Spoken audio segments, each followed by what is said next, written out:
Hi, my name is Aya. You're watching Aya Reads, and I'm here to talk about all the books I read in December.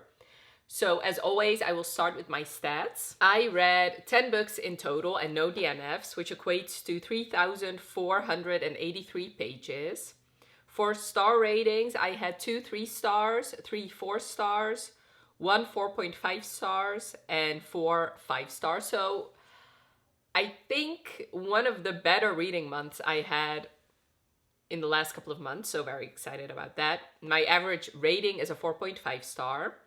For age demographics, I read 9 adult books and 1 young adult book. For genres, I read 1 sci-fi, 1 memoir, and 8 romances. And of those 8 romances, I had 5 contemporary romances, 2 paranormal romances, and 1 erotic romance. I read 6 novels, 3 novellas, and 1 graphic novel. And as far as goals are concerned, I think I accomplished 2 goals this year, and I'm not gonna set any goals for myself next year. I just want to focus on having fun. Anyway, that's neither here nor there. I'll talk about that in my wrap up of the year, which will be the next video out. Let's start with the reviews. As always, I'm gonna be starting with my least favorite, working my way up to my favorite book I read this month, starting with Blankets by Craig Thompson. This I'm reading for a big video project I'm gonna be doing next year. So I'm not gonna spoil what that video project is yet, but this is a book I've had on my shelf for years. Like, this literally has moved with me through like 3 different moves.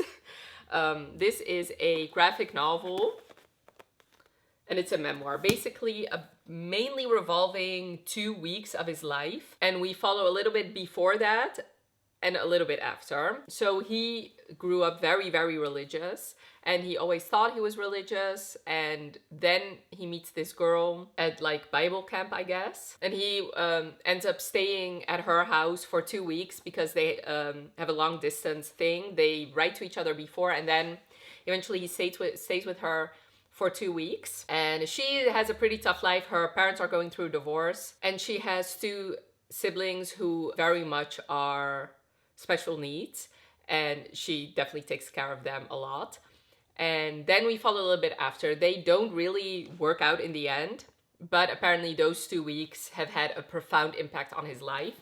I gave this 3 stars. Definitely my least favorite book I read. It feels weird talking about him and rating his life, but then on the other hand, I know he wrote a graphic novel, I think it's called Habibi, where he very much uses a lot of stereotypes about Arabic people. So I don't feel too bad criticizing it, but mainly it wasn't that I found his life uninteresting. It's just I feel like what he focused on in this almost 600-page graphic novel was not the most interesting to me, because eventually he realizes that he's actually not religious. And to me, that leap, I just couldn't really take that leap from reading this graphic novel, because I didn't see how those 2 weeks were so profound that it literally made him not religious anymore, when she never really actively dissuaded him from his religion. I just was more interested in either his life before those 2 weeks, or even more interesting, the life after.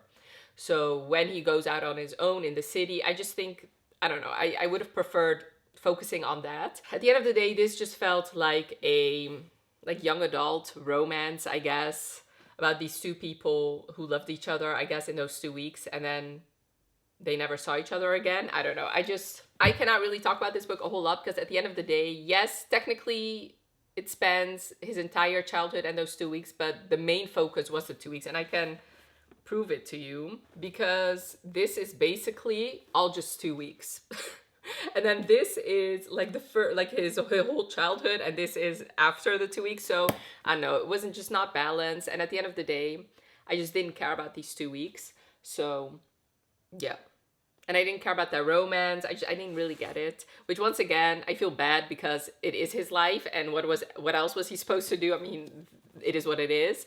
But I just feel like there were other things about his life that I think would have been more interesting, but I mean, who am I? I'm not him. My next 3-star read was The Wedding Witch by Erin Sterling. This is the 3rd and final book in her Graves Glen series, the first book being one of my favorite books of all time, The Ex-Hex. And basically this series, you follow each of the Penhallow brothers getting their HEA, and this one you follow Bowen, I think. I already forgot. Yeah, Bowen Penhallow. And Bowen, obviously, you've seen around in the first two books. He's like the reclusive brother, the one who lives up in the mountains with a giant beard. And his brothers don't really know what he's doing. And it's his romance with Tamsin. And once again, Tamsin, you have seen around. She's been causing havoc and trouble for the other characters in this series. So Bowen is a witch. Tamsin is not, but she deals in like magical artifacts. And Bowen, at the beginning of the book, he hires her to work exclusively for him. So he's gonna send her out on missions to get him these magical objects. And they are working together for a year. And in that time, they fall in love, even though it's definitely, they don't see each other at all. And then both of them go to this magical house, Tywell House. They get sent back into the past in 1957. And they have to figure out a way to get back to the present. In my opinion, if you are interested in the series, I would say just read the X-Hex and leave it at that, because the other two I didn't enjoy nearly as much as the X-Hex. This one I had issues with because I didn't believe in the romance, because I didn't actually see it. I didn't actually see them fall in love. Like, I could believe these two would fall in love with each other in the entire year that they have been communicating, working together, except for the fact that Erin only, or Rachel technically, she only spent like 10 pages on that entire year, and the rest of the book is them already in love, trying to get back to the present. And then in that case, I just don't believe you. And I just don't understand. Like, the chapters are there, it's just that the chapters are like 2 pages each.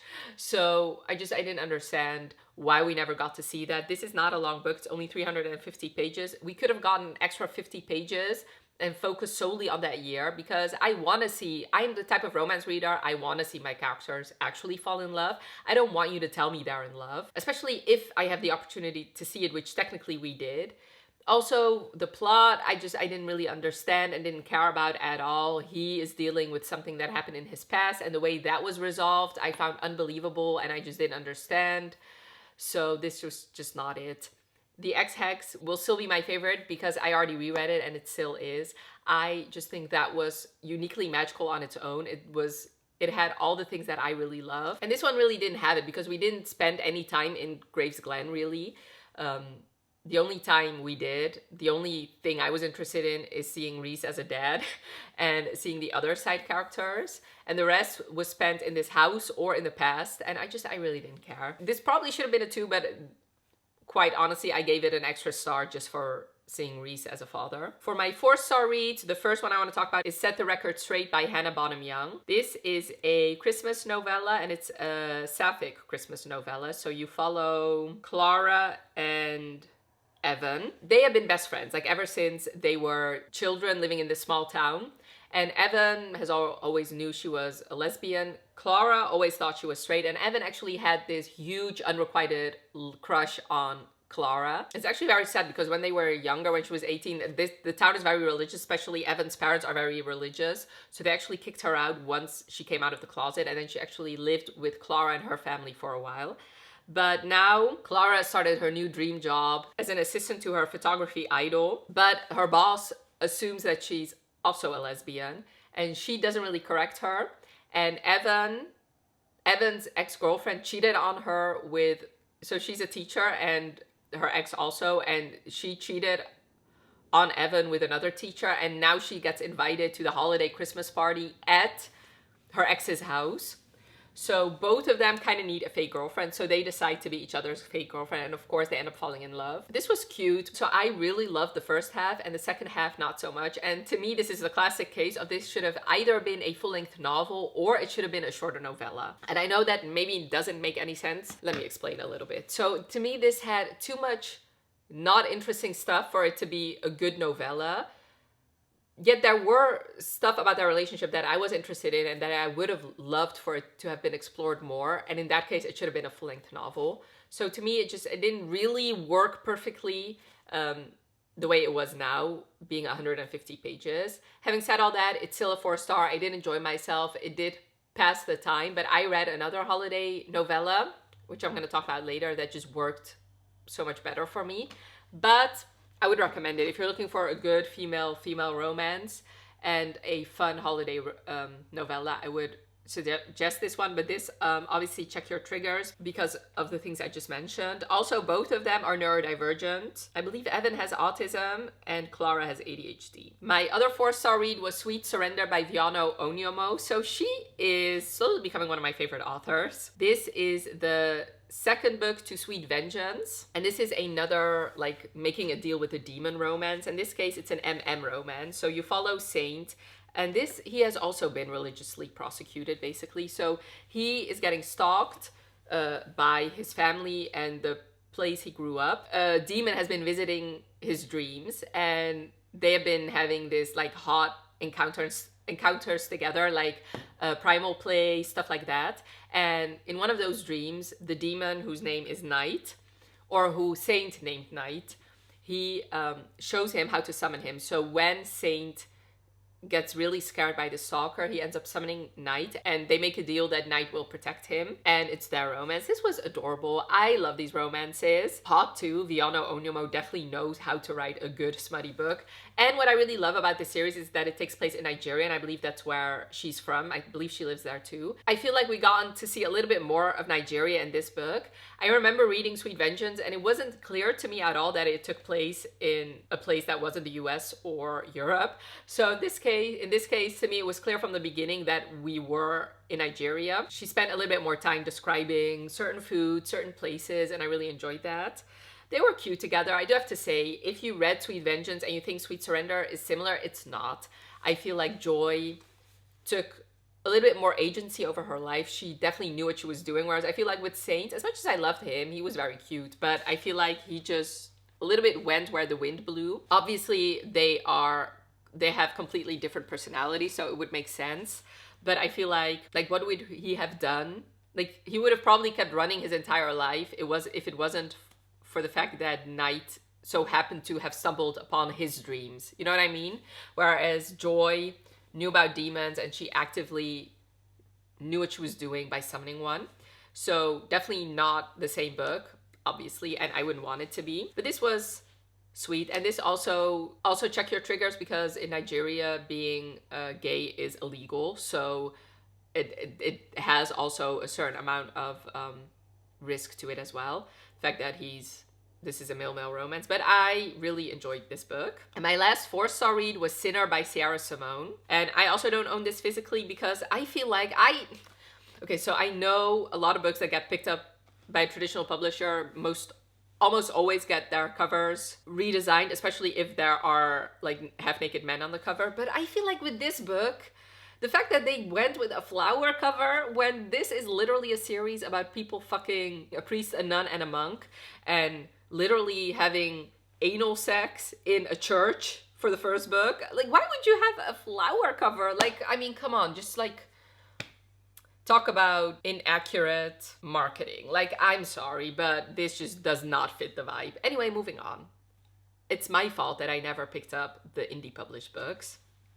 I read these books too late. By the time I get to them, they've already been picked up by a traditional publisher, which is good for the authors, but I mean, what's wrong with this cover? He is hot. Moving on, that's neither here nor there.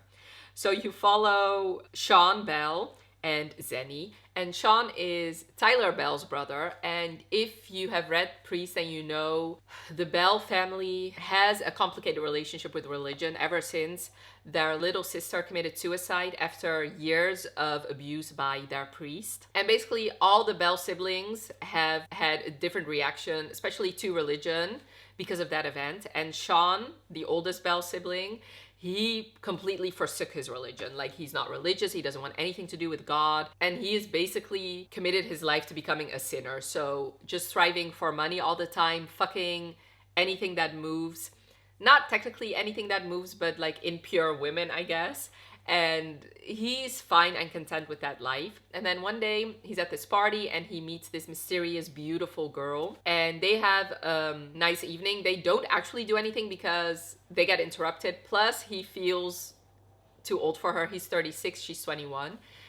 And then, so he works for this investment firm, I think. And they recently purchased this building. And then they get some bad press because apparently some nuns were renting this building for very cheap, and they went to the press. And when he goes to confront them and also trying to make a deal with them, he finds that girl that he had this fun interaction with the night before. And then he realizes it's not just any girl, it is his best friend's little sister, Zenny. And she actually wants to be a nun. Like, she's on her way to becoming a nun. He's flabbergasted. And then, like, a couple days later, she shows up at his door wanting him to have sex with her. So basically, her, like, nun teacher told her that she should take a month to experience everything that life has to offer, and to try and to experience what she'll be giving up once she actually becomes a nun. So she thinks, who better to do that than Sean, who has had the most experience ever, and she feels comfortable with him because he's her brother's best friend. So she knows that he won't actually hurt her, but also she knows that he is a rake and a scoundrel, which is fitting because he reads historical romances. Like, I'm sorry, I love you. And he actually reads them to his mother, who is getting chemo treatments. Like, I'm sorry, you're just the best son ever. Okay, moving on. So she knows that he won't fall in love with her, basically. And you follow them. This is an erotic romance, so you follow them doing all kinds of sexual things together. What I like about this book is that she had this unrequited crush on him when she was a little girl. Obviously, nothing happened because he was 15 years older, but he was always her brother's best friend who she had a crush on. But while they are in their month, he's definitely the one who falls first. Like, he falls first, he falls hard, and he completely changes his life because of her. This, once again, check your triggers, because his mother has cancer and it's fatal. So that was very hard for me to read, and I teared up at some points. So that was very, very sad.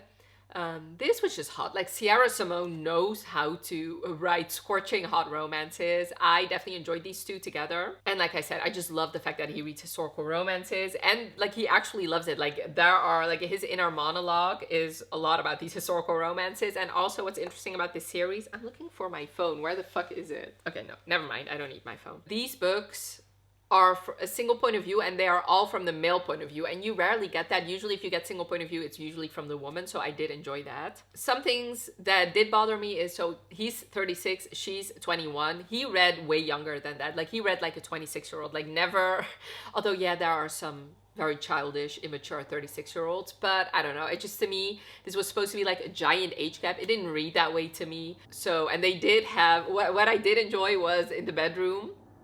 So this was obviously a teach me book, and he was literally teaching her. Like, he was pretending to be like a teacher while talking to her about sex and her body. I don't know why. I just found that very hot.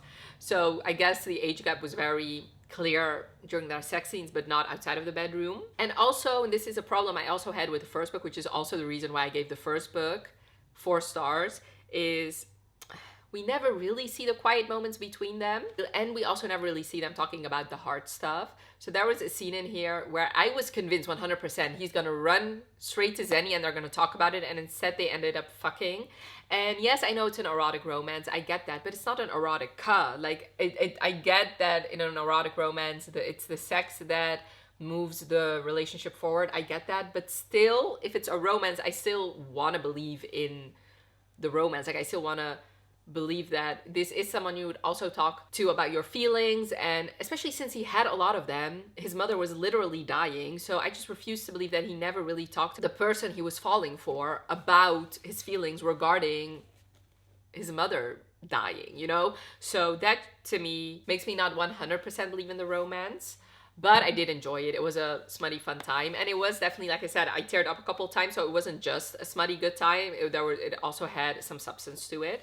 So yeah, great. I just want to read more Sierra Simone, and I really love her writing style. She has some beautiful, beautiful quotes in here. Moving on to my 5-star reads. Oh no, moving on to my 4.5-star read, How to End a Love Story by Yulin Kwong. So I talked about this book a lot, so I'm not going to spend a whole lot of time on it. I read this for my Goodreads Choice Awards video, and then I also talked about it in my new releases ranked video, which I'll leave both those videos linked for you. This book, you follow Helen and Grant, and they are connected because they used to be in high school, but what really connects them is that her little sister committed suicide in high school by jumping in front of Grant's car. So they have kind of stayed away from each other, and then eventually they got their own careers. She became a famous young adult author and he became a screenwriter, and now her book series is getting turned into a TV show. And who gets hired to be one of the screenwriters but Grant? And when she finds out, she wants him to quit right away. She doesn't want him involved in her project, but he refuses to quit. So they end up working together, and while they work together, they end up forming sort of a friendship, but really they start having sex. She really doesn't want anything serious because she knows that her parents will never accept him. And he, really ends up falling for her. And, this is going to be their romance. This also deals with a immigrant family. She's Chinese. That's definitely a part I enjoyed in this book. I related to some of those aspects. I'm not Chinese American, but my family's from Iraq and we live in the Netherlands. So definitely, I feel like some immigrant experiences is very universal across the board. So I did definitely relate to some aspects. I do have to say, not now as an adult, but definitely some things I related to when I was still living with my parents. And I said this a lot of times, but the whole situationship thing, and the fact that this romance had a definite end date, and the fact that one definitely fell for the other one, I also related to that. Something similar happened in my life like a couple months before. And like I said in my Goodreads vlog, like some scenes and some things that were said to the other one were verbatim things that happened in like my situationship thing. So yeah, those definitely were things I related to.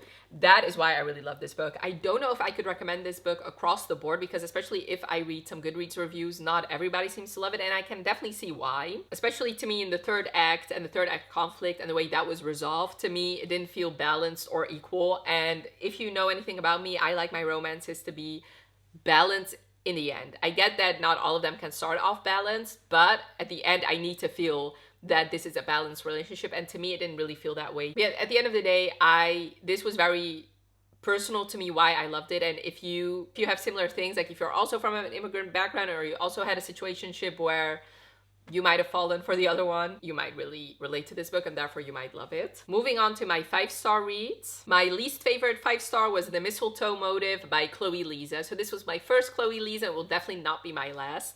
And this was the other Christmas novella that I talked about. This one I really, really loved. This one was compared to The Hating Game and You've Got Mail, and I think that is an excellent comparison. I would definitely relate. I would definitely also compare this book to those two things. So you follow Gabriella and Jonathan, and she loves the holidays and he despises the holidays. So basically both of them are managers of this small indie bookstore, and this bigger bookstore chain has moved next to theirs. So they've basically been working together for a year, and they loathe each other. Loathing you forever, loathing. So basically, yeah, they loathe each other. They are constantly bickering and constantly trying to one-up each other. And then their bosses tell them, because of this chain, they basically have to fire one of them. And they end up making this deal that whoever sells the most books gets to stay and the other one has to quit themselves. Eventually it's going to be their romance. So one thing, if you've not read this book yet, I would highly, highly recommend listening to the songs that she puts at the beginning of each chapter, because I think she did a good job with that. They fit perfectly, especially one scene where they're, in one of the later scenes where they're together in the back room. And I believe it was Birdie singing a song, and it was so beautiful. And I felt like I was transported, and I was also sitting in one of those chairs with them. So I think that was a perfect playlist. This was just delightful. Like, I was smiling and kicking my feet the whole time. I tend to really love these rivals, workplace romances, and this was just so cute. I really loved Jonathan. I thought he was amazing. It was clear that he was a pining hero, and some things. Okay, so I'm just gonna read you one quote that perfectly sums up the way he feels about her. "Your capacity for joy," he says quietly, "it's humbling." I love you! So yeah, this was just adorable, and I thought it was the perfect length, but I also could have read 200 more pages about these two, so this was just delightful. If you're looking for a good holiday romance, I would highly recommend this one. And I love the setting. I love this like indie small bookstore. It was just great. My next 5-star read was the last book in a series that I read this year, and it was Obsidio by Amy Kaufman and Jay Kristoff. So I cannot really tell you a whole lot about this particular book, but this is the third book in the Illuminae files. And this year I reread Illuminae again, but this time I also listened to it while reading it, and that is the perfect way to go in my opinion. Please don't read these books without listening to the audiobook, but I also wouldn't really recommend just listening to the audio. Wow. But I also wouldn't really recommend just listening to the audiobooks. I think if you can, the combination of the two of them is perfect. Like, it is an investment, I tell you, but one you'll thoroughly enjoy. So basically this series, this is a sci-fi book. So in the first book, you follow Ezra and Katie, and their planet gets attacked, and both of them flee, and then they get in contact with each other. Both of them are on different ships, and they kind of have to save the world or the universe from this like rogue AI murdering people, and this evil company that is also like doesn't mind killing people for profit, basically. In the second book, you follow a different couple, and then this is the culmination of everything. And if you've not heard of this series yet, this is an interesting series because it is all mixed media. So every book, like, you get emails, you get like chats, you get everything. And the audiobook is a full cast audiobook, and it also has sound effects, and it's just perfect. You fly through it, even though they're very long. All of these books are around 600 pages, but you fly through it because it's all mixed media. So it also has illustrations, so this obviously doesn't take you long to read, but also all these chat things, like, it's very easy to read. And I just really love this series. I cannot believe it took me this long to finally finish it, but on the other hand, I am glad because it did bring me out of my reading slump earlier in the year, and it was just amazing. Yes, it's young adult, but this was just thoroughly entertaining to me, and I am very glad that it ticked a series off my list. Then I want to talk about Garen Park. This one almost made it to my favorite books of the year video. If I had like a top 15, it 100% would have made it.